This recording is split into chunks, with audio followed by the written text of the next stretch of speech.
Hello and welcome to Perspectives, where we take a deep dive into the issues of the day and where we take a look at people's opinion on such issues. I am Ruth Osime.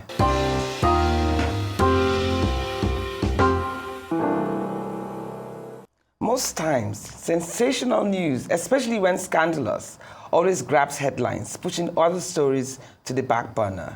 Recently, another scandal has erupted, far surpassing past headlines like Bobrisky's alleged phone leak. During an investigation into Baltasar Ebang Nkonga, DG of Equatorial Guinea's Financial Investigation Agency, authorities discovered over 400 explicit tapes on his computer, featuring him with various women, including wives of powerful men, his relatives, and even a pregnant woman carrying another man's child. The fallout turned deadly when one of the female participants allegedly took her own life after the leakage of these tapes. In Nigeria and globally, leaked tapes have had severe consequences as social media amplifies every detail, creating a boomerang effect on victims. This trend raises pressing questions. Why record such acts despite the risks? Does pleasure-seeking outweigh caution? And as these willing participants, what does this say about societal values, gender biases, and the judgment of private choices? Today, we would explore these questions.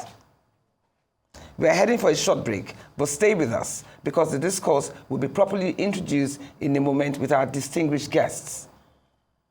Consultant psychiatrist Dr. Olayinka Jibunor, Mike Eze Nwanle, the one and only Pretty Mike, and public interest lawyer Inibehe Effiong. Perspectives will return in just a moment.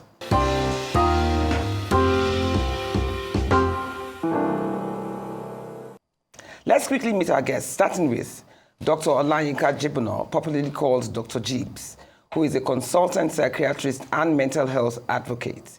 Dr. Jibunor founded the Freudian Center, a health tech startup offering innovative mental health services, including virtual reality therapy. Jibunor has over 20 years of experience and is active in multiple professional associations. She researches mental health interventions in Nigeria, focusing on anxiety and depression.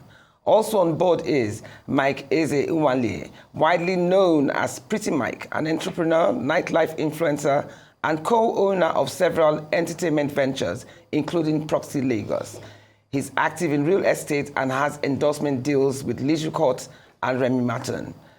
Pretty Mike's interests include discussions, travel, and fashion. He holds an honorary doctorate in business management from European American University, and rounding off this esteemed list of personalities is Inibehe Effiong, who is principal counsel at Inibehe Effiong Law Chambers, a human rights and public interest lawyer who has been involved in a lot of litigation practice. Inibehe describes himself as the enemy of oppressors, who is committed to ending corruption and injustice in Nigeria. He's a board member of African Chamber of Media and Information. With utmost gratitude, I welcome every one of you to Perspectives today. Thank you. Let's start. Let's start with you, Dr. Yinka. What has, concerning this video, or this incident that we've just discussed, what motivates people to share intimate things like that publicly? Especially the man, what might have motivated him?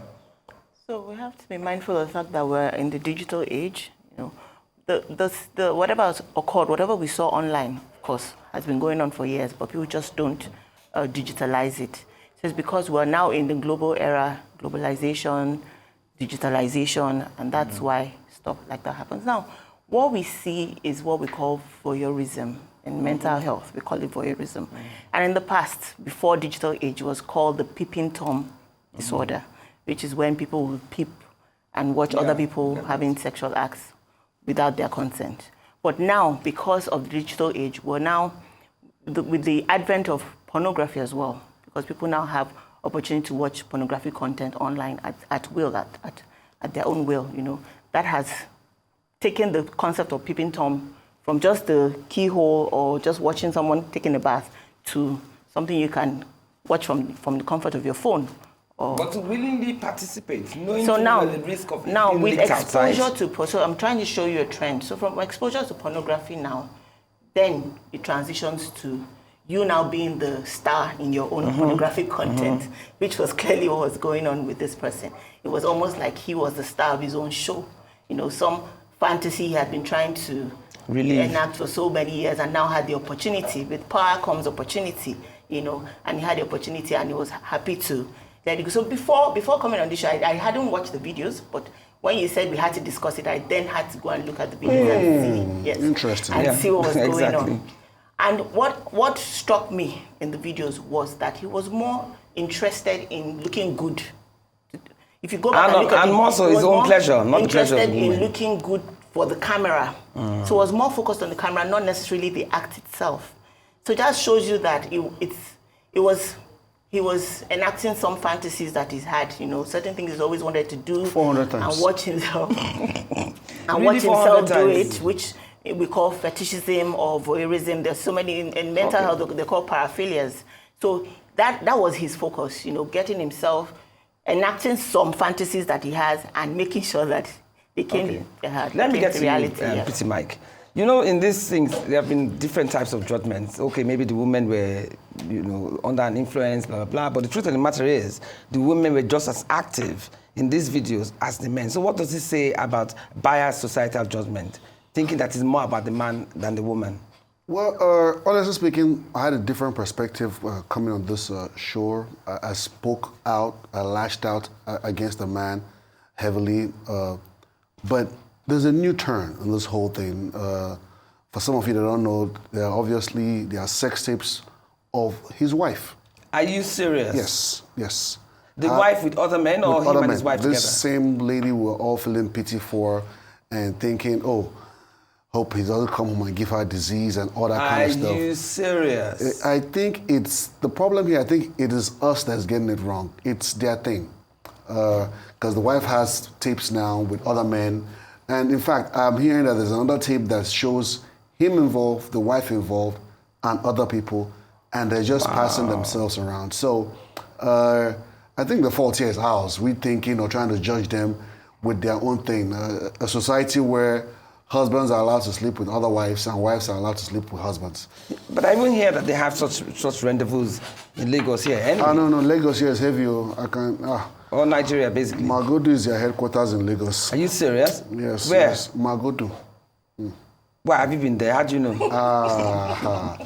This thing. No, well, I mean, They actually have a headquarters? they have a headquarters. So what do they do there? They just married women that sleep with young boys. Oh, married women that sleep with young boys. It's But their are the thing. husbands aware? Husbands are not aware now. But I mean, if you're a husband and you're not aware that your wife is sleeping around, I mean, then that means something is wrong. Or it's a tight niche, a nice cartel where, I mean, everybody's having their fun. They know their husbands are cheating, so they all came together and be like, you know what, our guys are doing these things. Let's just plan our own and have our fun. Trust me, any day this video or scandal comes out, I'm sure it'll be small in compared to what we're seeing in Equatorial Guinea. Are you serious? Yes. Well, that's very interesting. These are just some mind-boggling revelations you have made here. But we'll dig deeper into that. Definitely. Let's get Inibehe in the house. Inibehe, are you there? How are you? Yes, please. How are you? So good to see you. So you've been following the story. Good to see you, Ruth. Good to see you again. You've been following the story about this whole scandal, right? So I want to ask you some legal questions. Even though the women consented to the recording, can the people involved still claim a violation of privacy or exploitation if the tapes were leaked without their permission? Can they take any action under privacy or date laws? Yes, of course. I mean, you started by saying that whether I've been following. I don't know if that is a question. The truth of the matter is that whether I wanted to follow or not, I have been forced to follow it. Being someone that is very active on social media, the way social media works now is that you are compelled to see things that you may not want to see. So I have seen, a few of those videos pop up on my timeline. The truth of the matter again is that if you want to be factual about it. Yes, this sexual intercourses, they were consensual, and it also appears that the women largely consented to being recorded. Now, did they consent to the release and publication of those videos? I seriously dispute that. As a matter of fact, I have read a report by the Punch newspaper where it is stated that these videos were released while this man was already in custody. So that presupposes that he's not even the one who released it. So why these videos have to be made public is what the investigators will have to unravel. This man, as I said, was already in custody when these videos were leaked. He was not arrested because of these videos. He was arrested because of alleged fraud that he said to have committed in his capacity as the Director General of the National Financial Investigation Agency in Equatorial Guinea. So when he was arrested, his house was raided or searched, and the officers who went to his house and his office reportedly recovered these CDs. The number is put at 40. I don't know whether that is accurate. But if the officials are the one who leaked the videos, then that also raises an integrity question about the investigators themselves. That should not be their target by my own mind. Why they had to make it public, I do not know. Because if you have recovered this and you have found that someone in occupation of such a sensitive office, someone that is supposed to rid a country of corruption, is using his office one way or the other, to have sexual relationship with married women, and not just married women, wives of very prominent people. Why they had to make that public, I do not know. Maybe it was meant, to name and shame him and possibly create a scandal to stop other people from doing that. But that has to be investigated. I believe that is an infringement on their privacy. And we must also be clear that to the extent that these women consented, it is a moral issue. However, as a public officer, he is expected to maintain a higher degree of moral rectitude. And for the simple reason that some of these sexual escapades took place within the confines of his office, that may be a violation of the Code of Conduct for Public Officers of Equatorial Guinea, from what I have read. So the leaders of the country are very much in order by dismissing him from his post. But whether he can be prosecuted for having intercourse with multiple married women, I seriously dispute that. I do not think there will be any basis to bring such a charge, because as I said, there was consent. You cannot be prosecuting him, for engaging in consensual sex in a country that does not practice Sharia law. And so I don't see how that is going to fly. But I do agree that this is very embarrassing for a public officer, not just a public officer, someone who could, it's like the equivalent of our EFCC, the equivalent of our anti-corruption agency, the Economic and Financial Crimes Commission. That is how sensitive his office is. So privacy right has been violated. And I also believe that those women, many of them, their marriages will be affected by what has happened. I do not know whether there is a bit of sensationalism to this regarding the number. I'm not defending him, but when you say 400, that seems to me like a very significant number. I haven't seen 400 tapes, but whether it is 400 or 50 or 2, for the fact that some of these things took place in his office, they are clearly indefensible. But as I said, these are adults who did things that are morally appalling, and the country must find a way to address that. But let me ask you, now that you say that, can the individual, that's the man himself, who retained the sex tapes, can he be sued for not securing them by the participants? Because they were in his person, they were in his possession. So he or the people that released the tapes, can they be sued? No. The legal principle is voluntary non-fit injuria. To him who consents or whoever consents, there is no injury. Once you have given your consent, either expressly or implicitly, to an act that may otherwise be tortious, that may otherwise amount to civil wrong, you cannot subsequently come out to say, I have suffered injury on the basis of what I had given my consent to.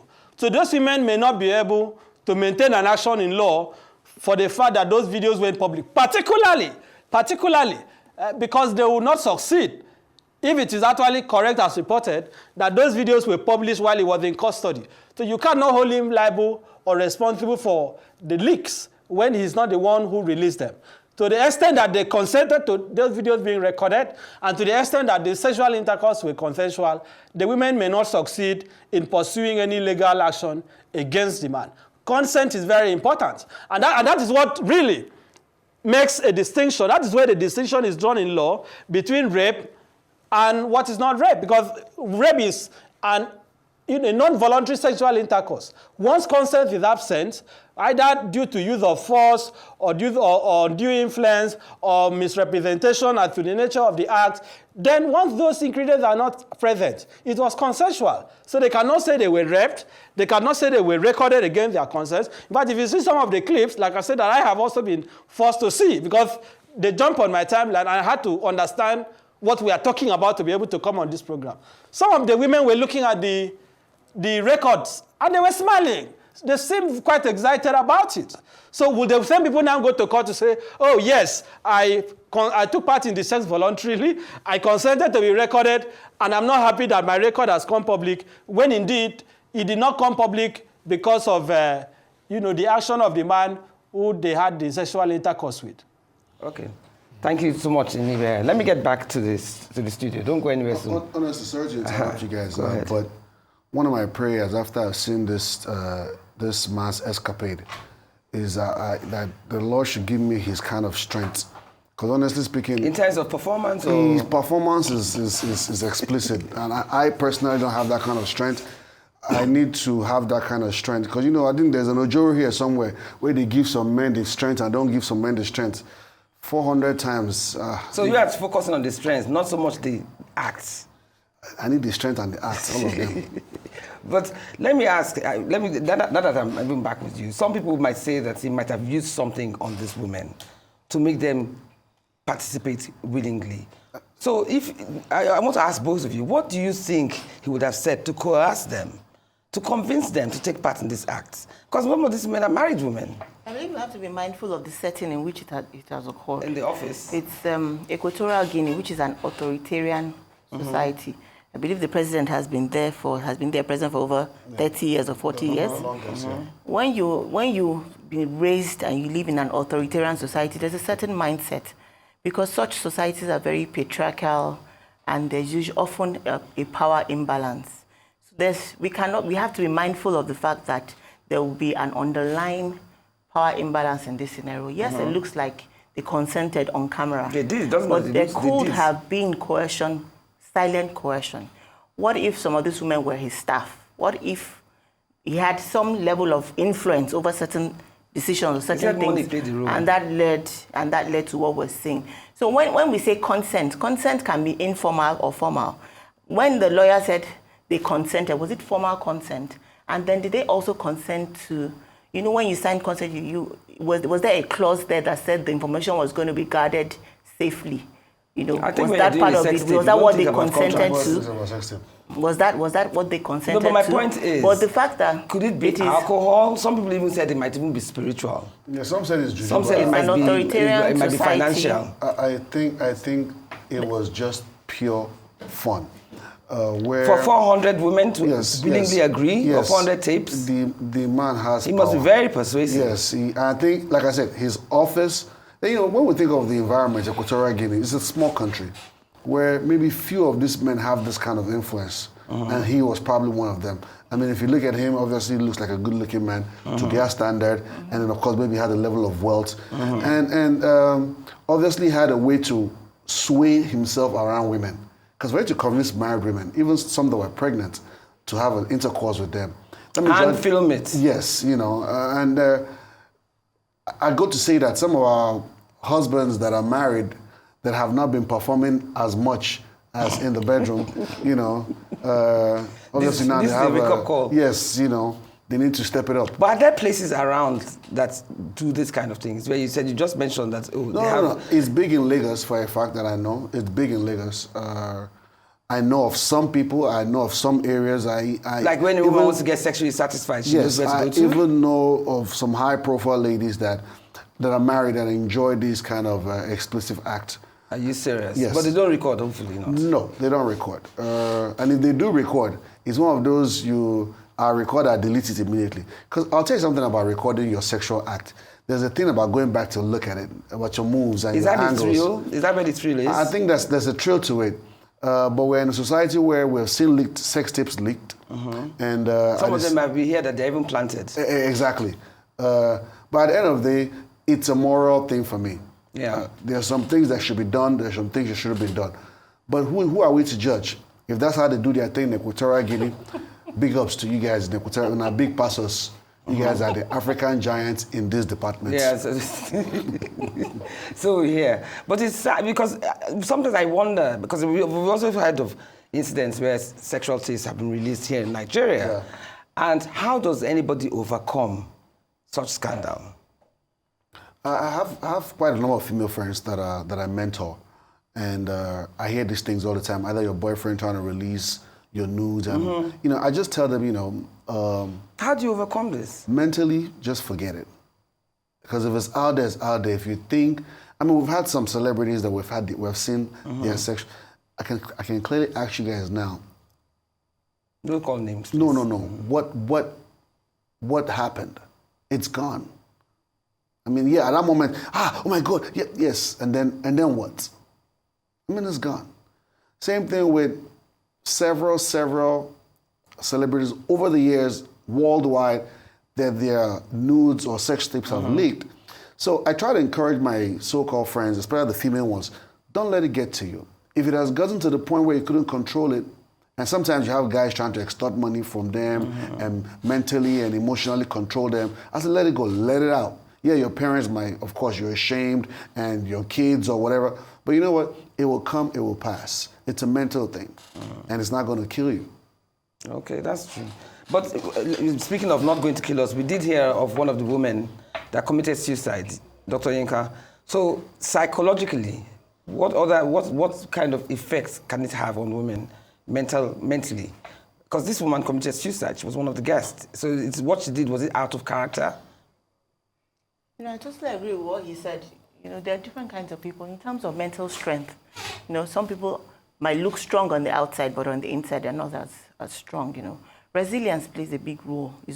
If you look at the scenario, look at the problem as one of your regular kind of challenges that you face, Lagos traffic or whatever, and you find a way to surmount it, then you're able to break through. But for someone like the woman that committed suicide, obviously, that kind of person when she's faced with adversity on a regular day or basis, she's probably someone that will catastrophize, look at it beyond, when you look at a situation beyond, put so much weight on it, beyond its true form, then you take drastic decisions, and such decisions can lead to suicide or other mental health complications. Let's get back to Inibehe, the house.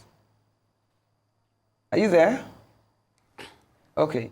So yes, please, I'm with you. Yes, good. Another question I want to ask: what steps can participants of this tape take legally to prevent further distribution of the tapes? Can they pursue restraining orders or take down requests from online platforms? Yes, I believe so.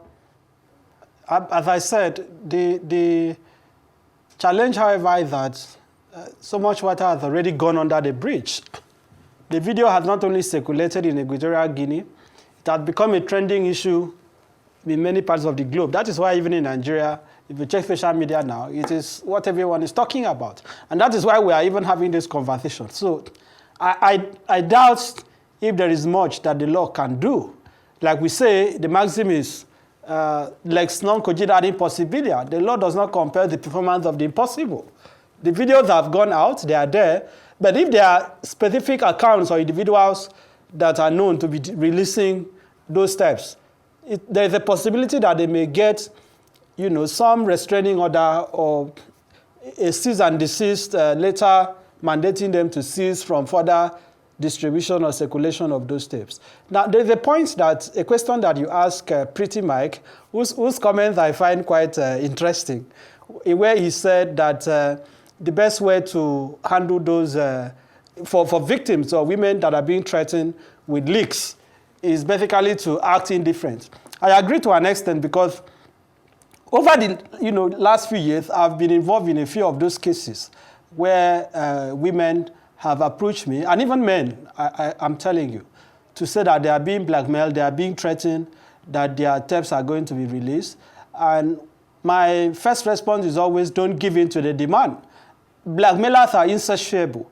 When they ask for 1 million today, and you give 1 million today, or you give 500,000, the next day they're likely going to ask for 2 million.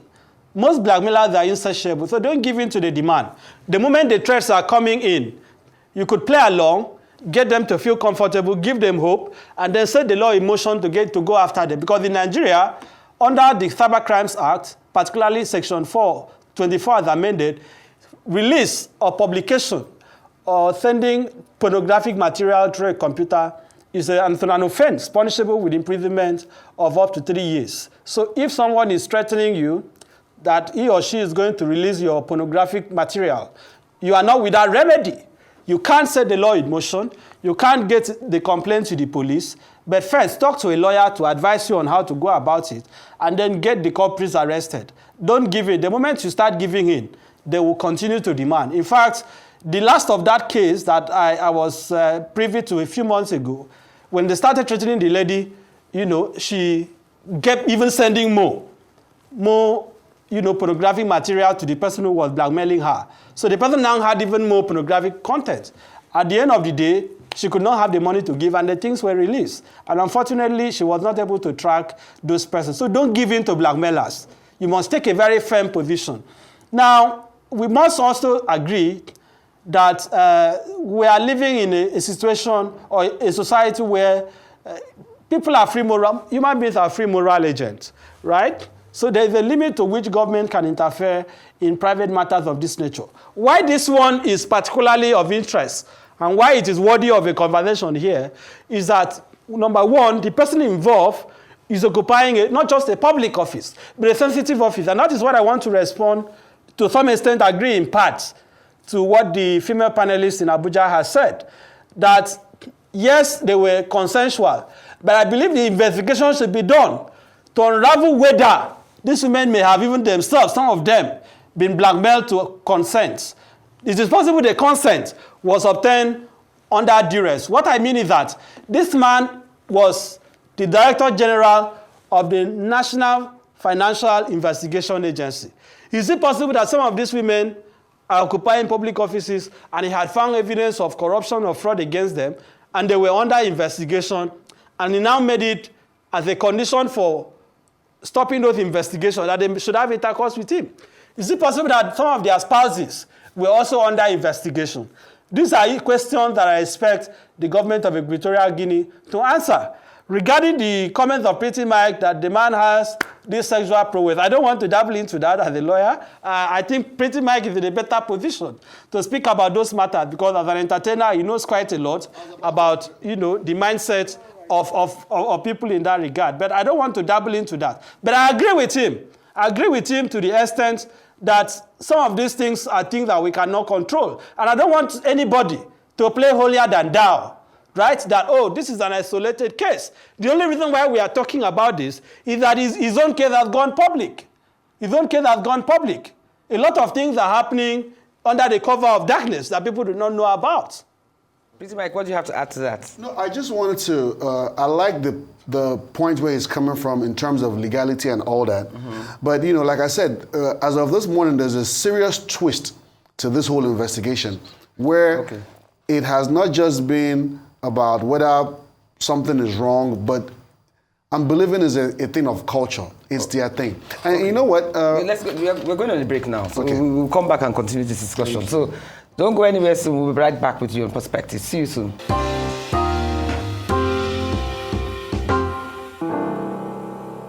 Pretty Mike here has been making some harsh revelations here. Let's start with you especially. There's this gender bias that women are more prone to forgive men when they do these things, and that men are much badly behaved, much more than women. But you are saying that women are worse, which Dr. Olayinka disagrees to. So why do you say that? Yes, the women are worse. But based on our society, there's this discreet way that they do their thing, and that's why sometimes it's not out there in the open.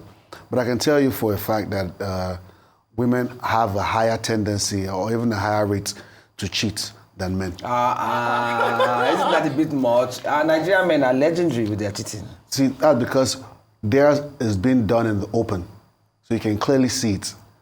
But the women, on the other hand, are champions in that department. Imagine a department where you hardly see it, but you know they're doing it. The question is, when and who are they doing it with? And is it really happening? I don't. But I don't think that women are women as highly sexed as men. Yeah. How often can they be so? A man can do 20 women in 1 week. I don't think a woman can do So for that. me, I think it's about the morality about all this. Yes, also there's a morality It's issue. So yeah, a man can go have sex and cheat. The woman does the same. But you know what? Now you talk about having But with kids. some women, it's deeper than just sex. Yeah, I think it's a mental Because thing. psychologically, for a woman to cheat, it's beyond just sex. That's what you get them to do to There's a deceive lot- us all this Yeah, while. but No, it's- don't Oh, say are that. you serious? Eh, Women that's just don't cheat for psychological fun. thing. He told Women you don't that cheat for fun. They like it. No, they- It's their thing. Don't say that. This is a language they've been using to deceive us for years. There's more psychological. You know, before women can get in bed, they must like it's a lie. They just like it. That's not true. I'm telling you, That's not true. this That's language not they've true. been using to deceive us for years. That before I can get in bed with somebody, I must. It's a lie. She's sleeping with the driver. That's not true. That's not true. You're being a bit harsh. For a woman to cheat, You're being a bit yeah, harsh. yeah. I think more women do it. Some women do it for financial, and some women do it because they need attention. But I don't think a woman would just be promiscuous just because she likes sex. Maybe I'm outdated. I'm old school. So, Depends if it's- are you saying there's no reason women cheat for the same pleasure that men derive? 1,000%. They thing. just love it. Maybe single women. We're but single. We're talking about married women No, here. I doubt. I don't think so. No, but married and single, what's the difference? They're still women. Yes. I see lots of couples in my clinic, and I don't think that it's women cheat psychologically. Women cheat when there's a problem. If for a woman to cheat, there's obviously a problem in the marriage. I don't know about that. There's Some a problem. women are just naturally naughty. emotional. Yes. No, there is a problem. It looks like she's having fun on the But outside, why must but there be a is problem with the woman when the man does the exact same thing? So there when the might woman be does it, it's not a men problem. do it for fun, but for a woman to cheat, Why would you think that it's some women won't proven. do it for fun? It's proven Are for a you- married woman to cheat. Which encyclopedia did you use? When they say For a it's married proven? woman to cheat, it's proven No, that no, there no, must I want to- be I want to an tell you- underlying reason. I want to tell you No, I something. don't think And so. a lot of times when Some women can when cheat you because they are intervene- naughty by nature. Yes, and I want to tell you something. What I found out over the years, this thing you call underlying reason is just an excuse. So women psychologically like to give themselves an excuse. They might be like, "Oh, today he's not giving me attention," and maybe he's even giving more attention than he used to. But just because they're in that mood to pleasure themselves. No, I think you're But being truly, extreme. I think in both of you are being therapy, extreme. A lot of those women don't even know why they are doing it. They discover it Have during therapy. you cheated before? No, sir. Why are you asking me, sir? No, because you're sounding like you're It's what I do. I see a lot of couples in my so clinic. you have never cheated on anybody before. Sir, in clinic. You can see When how we she's examine this diverted from the question. You can see, you guys are watching. I mean, you can see how she has digressed. She couldn't even, with a straight face, she can't answer that question like, no, yes. She's like, there is problem.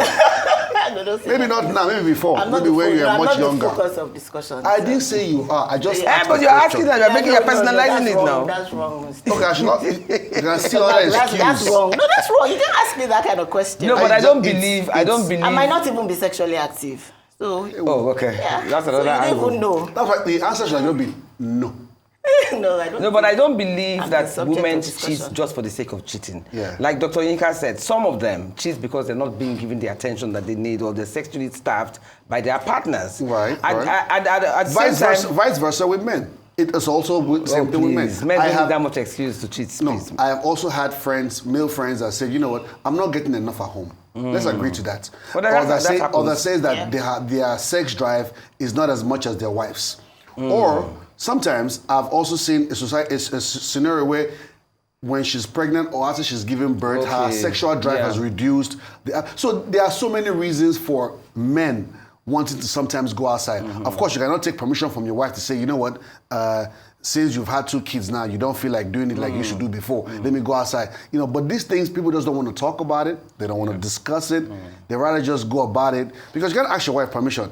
Madam, I beg. Neither can the wife ask her husband. Vice versa. So that's what I'm telling you. It happens. And it's okay, society encourages it. We're a polygamous society. Even though we're a polygamous society, but if you're in a society that is strict on extramarital affairs, you won't readily go out. Yeah, but this Gen Z generation, they don't believe in that, the days of our forefathers, where, the man can do it and get away with it. They expect a lot more from their partners in today's generation. But which leads me to the next question. Right. Some people have said, although you've put a new tilt to the whole saga by saying the wife herself has her own videos. The wife has her video. But on a normal situation where it's just the man that has done it, some people will usually ask, how come the wife is the last to know? Has she not seen signs? Can she not know what kind of man she's married to? Which brings me to the question of looking at your husband's phone or not looking at your spouse's phone. What do you think? Do you think it's best to, sometimes it's wiser to look at all the phones and any other device so that at least you're kept abreast of what he or she is doing, or what I don't see, what I don't know won't hurt me? What approach do you think is better? When they were taking their vows and said, at the end of the day, even biblical, when it says 2 becomes 1, right? Meaning you become your partner and your partner becomes you. Yeah. Biblically, they excluded phone. Phone was not part of that equation. If the phone was available when they were writing that part of the Bible, they would have said exclusion of phone. So I always advise all my friends, partners, stay away from your husband or your wife's phone. It's very important, especially in this society now. A society where a young guy or a couple of guys can come on your wife's DM, hey, beautiful, how you doing? And you know what? Just because she's bored, she might just reply, I'm cool. You as the man can come back and see that and take offense. Why did you reply him in the first place? And maybe there was really nothing there. So see no evil, hear no evil, speak no evil, approach is best. Let this phone, they didn't add it in that department of marriage vows. It's not part of it. But Dr. Ika, what do you think? Because some would argue that knowledge is power. And doing investigation sometimes into these things can give you answers to better cope with whatever happens. So I'll answer this question in 2 ways. Truly, ignorance is bliss. Personally, I believe that the less you know, the better for you, Okay. But the Bible says that they were both naked and they were not ashamed. When you're married to someone, you should be able to be vulnerable with your partner. You should be able to show anything and everything to your partner. I don't know how practical that is in today's Nigeria. That includes your everything about you. Your password. You said I tend to agree more with your password and everything. No, really, truly, that is what a relationship. Including bank account details. Truly, yes, that's what a relationship should be like. That's the ideal, but that's not what we see all the time. Yes.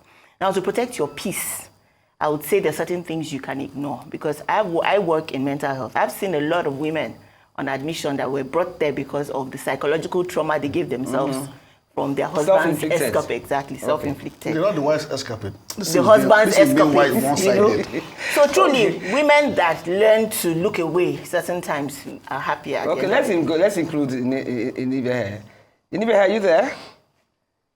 Are you there with us?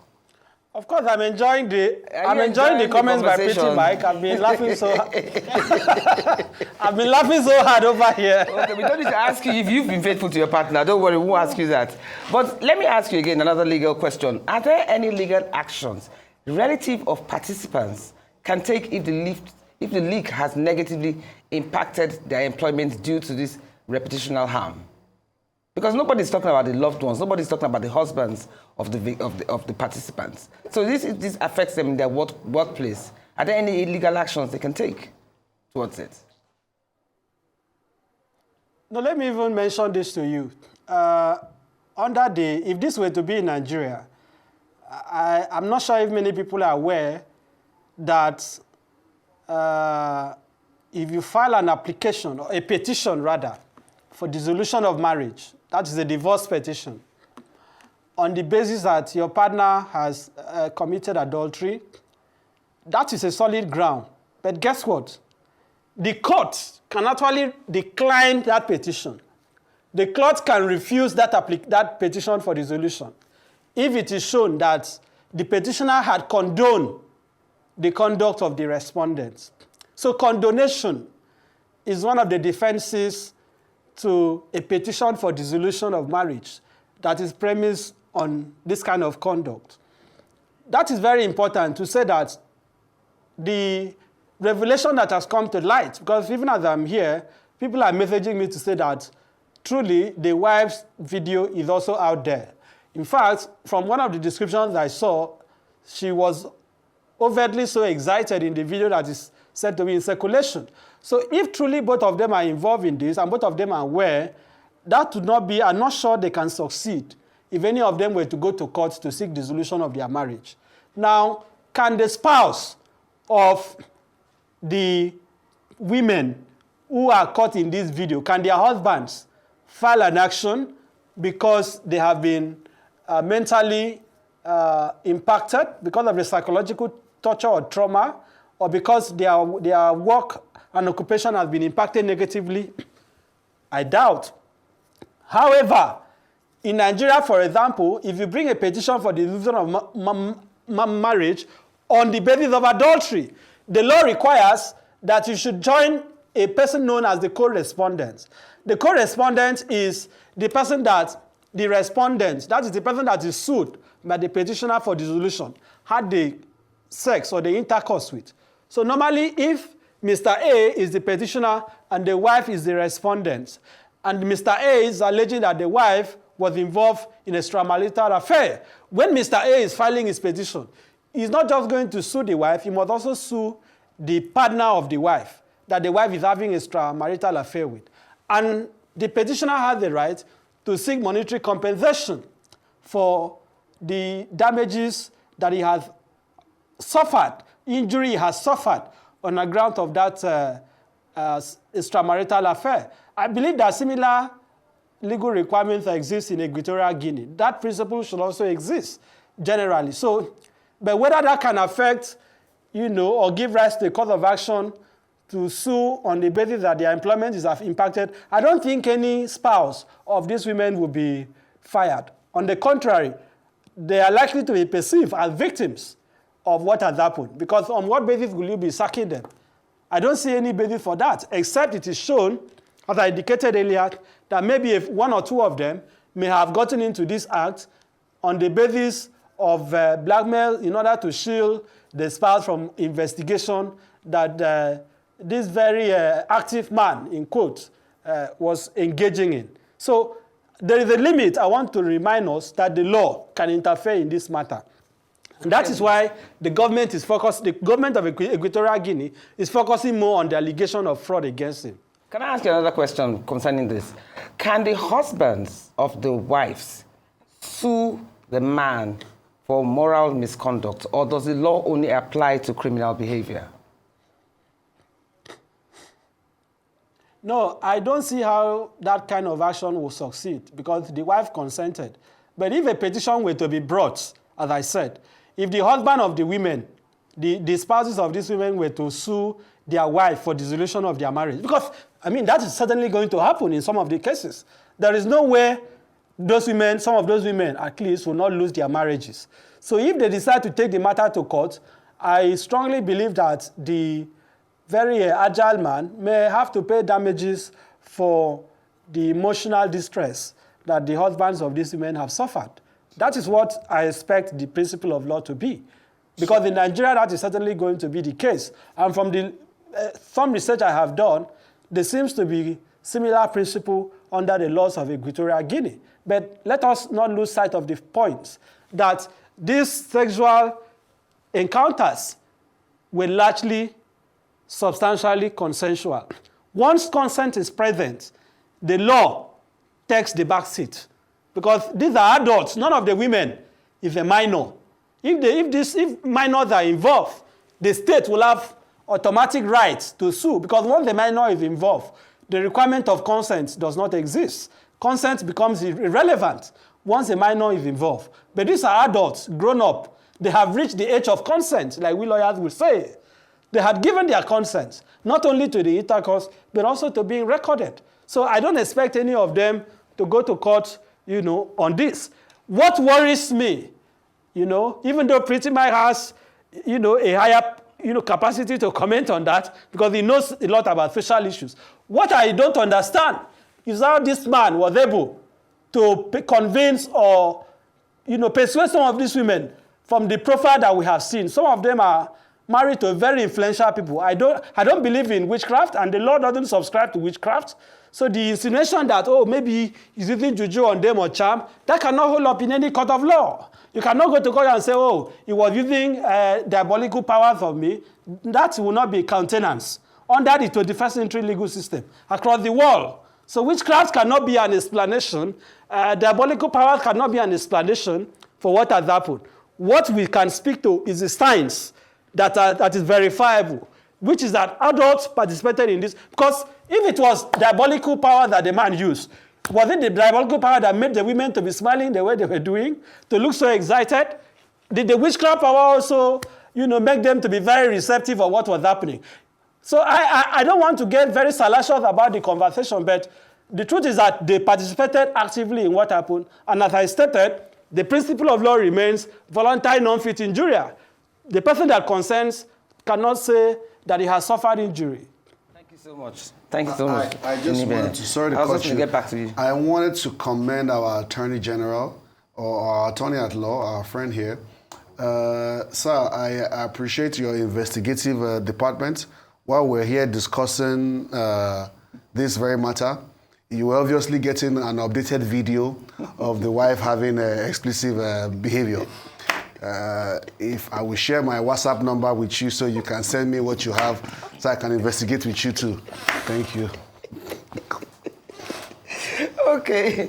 On a more serious note, though, considering the caliber of men whose wives this man had the sexual escapades, yes, do you think this act can expose him to danger? Imagine if the roles were reversed and it happened here in Nigeria. Do you think it can expose him to personal danger? And if you were to advise, what would you tell him to do? Well, honestly speaking, there's something going on that we are all not aware about. Because those ladies have not spoken up. Nobody has actually come out to have an official statement. Yeah, but who would? Yeah, to say or defend or, to explain what's going on. So it's definitely something that we are not aware of. Because if this happened in Nigeria, I don't think that man would be anymore. He will probably be on the run.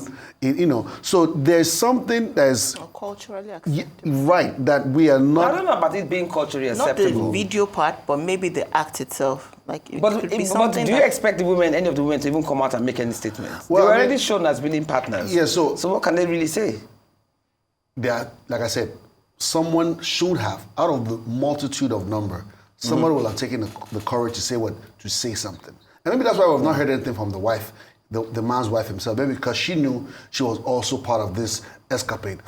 Even the so-called husbands of the other wives, nobody has officially come out to say, But I'm not surprised that nobody has come out to talk. It's a very embarrassing situation. Yeah, I don't think anybody will come out to even acknowledge it. It is. Even if you're a participant or a spouse of. It is very, very embarrassing. Anyway, thank you so much. I wish you had a longer time. And please, Mike, don't forget to give... Yes, my WhatsApp number. I need that video. I need this most. Thank you so much. Thank you, Inibehe, for being with us this morning. Thank you, Dr. Yinka. Don't forget to collect the number from Pretty Mike. Yes. Thank you so much, Dr. Yinka Jibunor. And Pretty Mike, thank you so much for having you. I'm definitely going to make you a regular. Thank you. Thank you. So, as we wrap up, it's clear why we must respect privacy. Those with much to lose should act wisely and shy away from making incriminating videos, no matter the reason, whether for fun or voyeurism. The cost of these revelations, from public shame to tragic loss, is far too high. Let this be a reminder that some choices aren't just worth the risk. Protect your integrity, protect others, and think before you act. That's all we have time for you today. And as I keep saying, life is a learning curve. You've been watching Perspectives here on Arise News with me, Ruth Osime. We shall be back the same time next week. Until then, stay strong, stay safe, and have a satisfying week.